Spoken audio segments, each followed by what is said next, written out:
Hatuwezi kubali kukoniwa ati mambo ya broad based government, lakini kumbe ni watu wameungana pamoja wanataka. So unasikia mwingine anasema aliitwa, alipigiwa na big brother enda okoe mwingine. Kwa hivyo ni matajiri fulani wanaokoana pale juu kwa sababu wanaona watu fulani ama wenye inchi walikuwa wamekuja kuchukua inchi yao, kwa sababu ni vile imefanywa nini, ni vile imeharibiwa.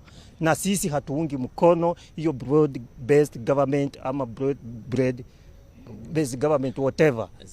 Hata tujui jina yake, sababu ni kizungu wenyewe wamejitungia huko kwa bedroom. Hatuungi mkono Rais William Samuel Ruto. Kwa maana hii kuna uzito wa shutuma atupiwazo Rais William Ruto kwamba kuna mkono wake hapa kwa mapuza ya haki za kikatiba za waandamanaji chini ya sehemu ya 37 ya katiba.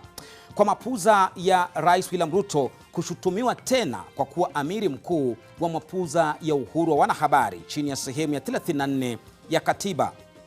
Tahariri inamtangaza kiongozi wa mapuza ya washiriki wa kigeni wa Kenya kama vile Marekani kupitia katibu wa usalama wa umma, demokrasia na haki za kibinadamu Uzrazea ni William Samuel Ruto. Mapuza ya watu 60 waliofariki katika maandamano yaliyopita na 66 waliotekwa nyara hawajulikani waliko hadi sasa. Mapuza ya katiba ambayo leo tarehe 8 mwezi wa 8 yameshuhudia mwanahabari akidhalilishwa na kupigwa mateke na polisi katili hadharani, na mpita njia akibomolewa kichwa kwa rungu na polisi anayefaa kumlinda dhidi ya wahuni. Mapuza na ukatili ulioshuhudiwa watu zaidi ya 5 wakijeruhiwa bila sababu za kimsingi machoni pa wanahabari. Tahariri inakemea na kulani vikali hulka hii ya polisi na serikali ya Kenya Kwanza ikiongozwa na amiri wake Rais William Ruto kusema mtadu. Tahariri ya NTV inawakumbusha polisi kwamba kwa ukoko na utandu wakumbuke kwamba kafiri anayekufaa si mtakatifu. Who are you? I'll tell you, Lynn. Politically, I'm a real revolutionary. When I got back from Canada, I came back here when there was the advent of multipartyism. And one of my greatest teachers, apart from my father, was a man called Kenneth Stanley Jindo Matiba, who at the time was fighting for the second liberation. And for reasons, because I knew him as Uncle Ken. From when I was very young, he had a soft spot for me. And for reasons better known to him, even as he went out, he had this thing of, Jimmy, I want Jimmy around me. Yes. I want Jimmy around me. I want Jimmy around me. It was very touching when he died, and I went to the house. And on his mantle, on the fireplace in his sitting room, on the mantle, apart from his children, that he had photos of when they were married, I'm the only one outside of the family that he had a photo of, that he attended my wedding. So we had that connection. And Kenneth Matiba was a wealthy man, extremely wealthy man. These were the pioneers. This was Kenya breweries, East African breweries. He was the biggest taxpayer. He had built a conglomerate of hotels under Alliance Hotels. He was doing very well. But he ventured into politics to create a different dynamic of politics. He used to ask at the time, why is it that every industry in this country has favored a non-Kenyan, black Kenyan? Why? Why have they got all the advantages? Because they had them at independence. Lynn, you and I, if we were here in the 60s, do you know banks were limited? Even in independent Kenya, how much money they were loaning you and I? Because of our color of our skin. The maximum we could get a loan was 10,000 shillings. An Asian would get 100,000.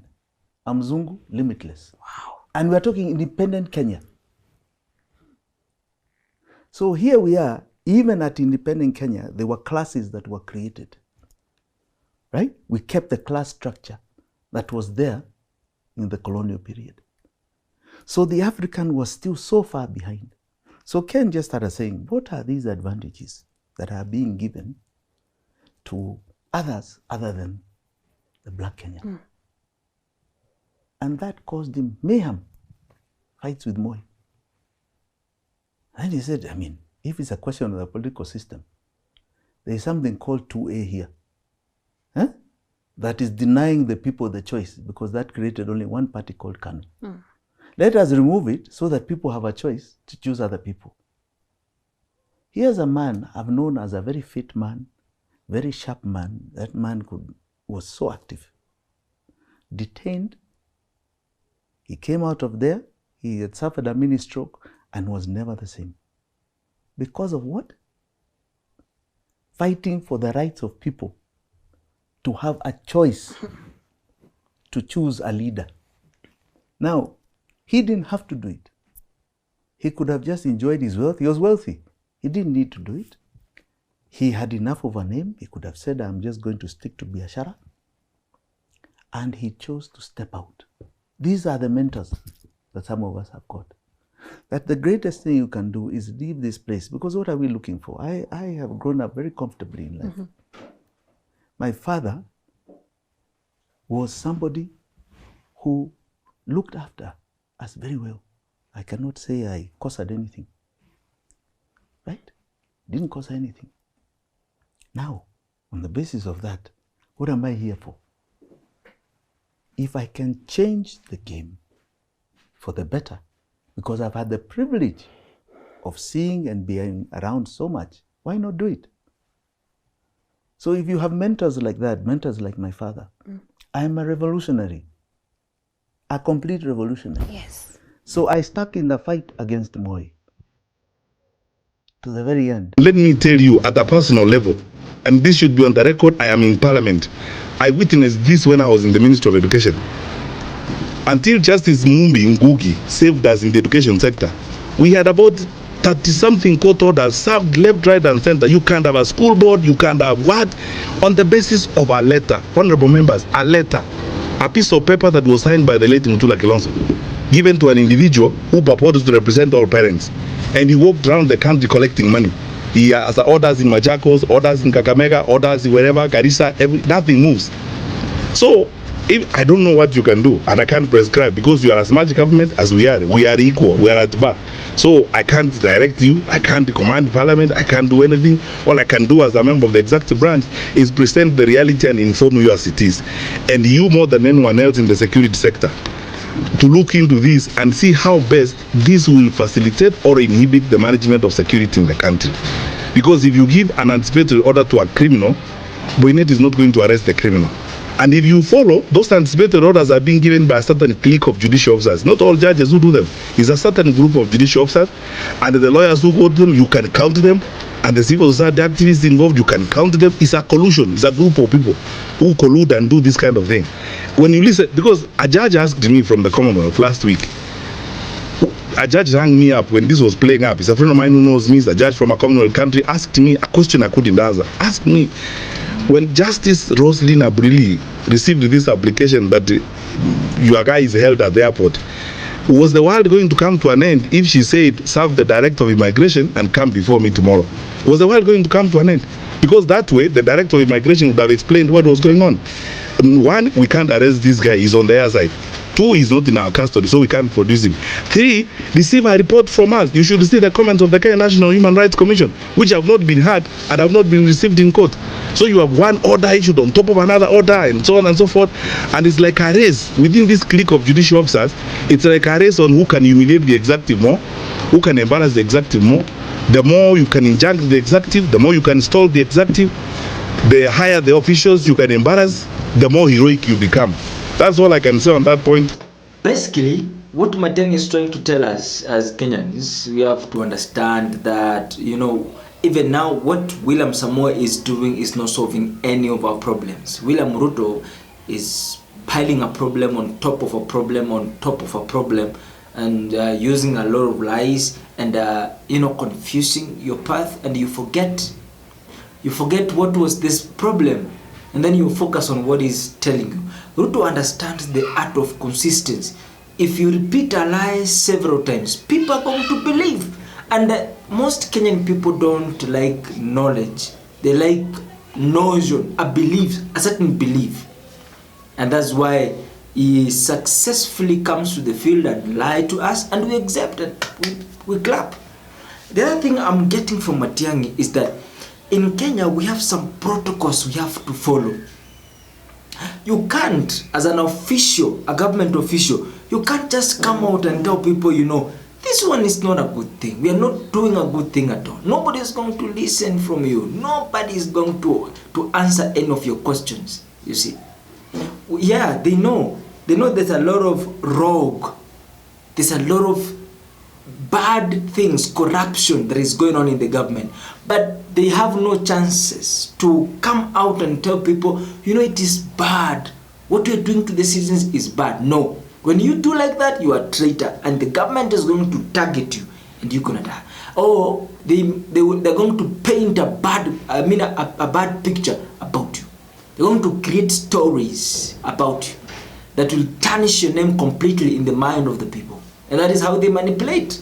So a lot of wrong things are happening in the government, but William Ruto has decided he's not going to solve anything. He is going to come to you. He is going to tell you, and you're going to accept. The stupid Kenyans are going to accept. Same problems are going to happen. Future, they're going to complain. The same people who are clapping today, they are the same people who are going to complain tomorrow. I think this is a moment of transition. Everybody will make their own choices, and everybody is going to answer at the end of it. What can we say? Well, I was with Muammar Gaddafi when Gaddafi in 1999 advanced coming out of the OAU to the African Union with a vision of the United States of Africa. Muammar Gaddafi spent, listen to me, billions of dollars to create the African Union. Did you know that Gaddafi gave $300 million and the other African nations gave $100 million to put up a satellite so that we who call Africa don't have to go through Europe to get to Africa? And Europe was getting $500 million a year just by our telephone calls to the continent. Now we can call directly to Africa, and that $500 million is in the hand of African people. Did you know that Muammar Gaddafi was setting up an African development bank with $70 billion in the African Development Bank from Libyan oil money? That we would not have to borrow money from the IMF and the World Bank at these exorbitant rates. Zero interest under Islamic non-usury teachings. I just left St. Kitts, and in the island of St. Kitts, he was going to set up a Caribbean development bank. He told the prime minister there, and he was going to put $1 billion in that bank for Caribbean development. Why do you think they killed him? You think they killed him because he killed his people? Hell no. They killed him because, listen to me real good. You touched my nerve with that question. Did you know that in Libya, nobody's homeless? Listen, everybody in Libya has either a home or an apartment. They call it a flat. Did you know education in Libya is free from kindergarten through college? And did you know that if a Libyan wanted to come to America to be educated, the government in Libya paid for their education? Did you know that? I was there when he opened a $500 million hospital with 18 theaters for operation. I was there, and we went when he was making their own medicines. See, this was a man that gave free medical attention to all the citizens of Libya. And if Libya did not offer that kind of medical attention, they could fly anywhere in the world and get it, and the Libyan government would pay for it. Did you know that? No, you didn't. Did you know that from the oil money, every Libyan citizen got a stipend every year?